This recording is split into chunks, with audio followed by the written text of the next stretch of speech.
অনেক শখ করে আমার এক রুমমেট চিন্তা করলো যে আজকে আম ভর্তা খাবো। তো যেই কথা সেই কাজ, দোকানে গেল। দোকানে গিয়ে কয়েকটা আম কিনছে, আর ধনিয়া পাতা কিনছে, কাঁচামরিচ কিনছে। সেগুলো দিয়ে এই যে দেখতেছেন, সে খুবই কষ্ট করে চেষ্টা আছে। আসলে আম ভর্তা আমরা বাংলাদেশি মানুষরা সবাই পছন্দ করি।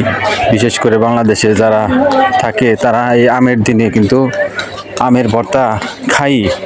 যে বাড়িতে মনে করেন যে আমের ভর্তা বানায়, বাড়ির ঘ্রাণ কিন্তু খুব দূর পর্যন্ত চলে যায়।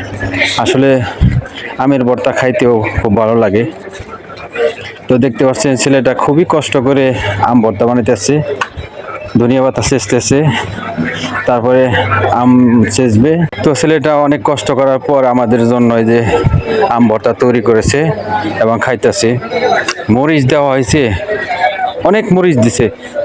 মনে করেন যে সবাই মুখে দিয়ে জালে বাঁচতেছে না, জালে শুষাইতে শুষাইতে চোখ দিয়ে পানি বের হয়ে গেছে, এত ঝাল দিছিল।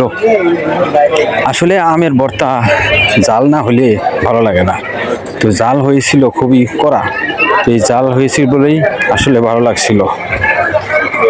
এই আম ভর্তাকে কেন্দ্র করে আমার অনেক স্মৃতি জমা আছে।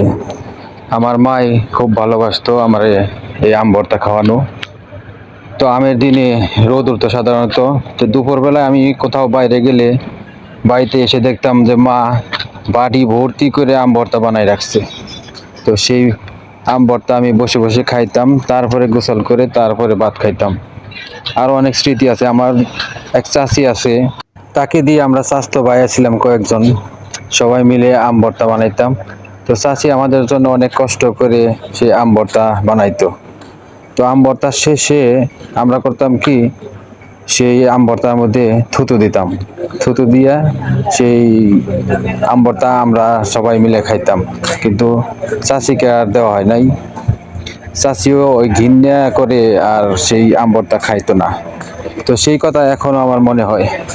সেই কাঁচা আমের দিনে আমি যদি কখনো দেশে থাকি, তাহলেও সেই চাচি আমাকে এই আম ভর্তা বানিয়ে খাওয়ায়, আর সেই কথা মনে করে দেয় যে তুমি এরকম একটা কাম করছিলে, সেই আম ভর্তা আমি খাই নাই। তো সেই কথা শোনার পর আমার খুব লজ্জা লাগতো যে ছোটবেলায় আমরা কি করতাম। আজকেও সেই আম ভর্তা খেয়ে সেই চাচির কথা মনে পড়লো।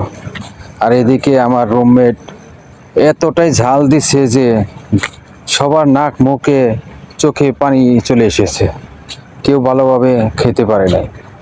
আসলেও জাল হলেও আজকের ভর্তাটা খুব টেস্টি হয়েছিল, খুব ভালো লাগছিল।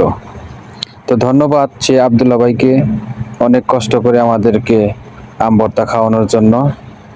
দোয়া করি মাঝে মাঝে যেন আমাদের আরো খাওয়াইতে পারে।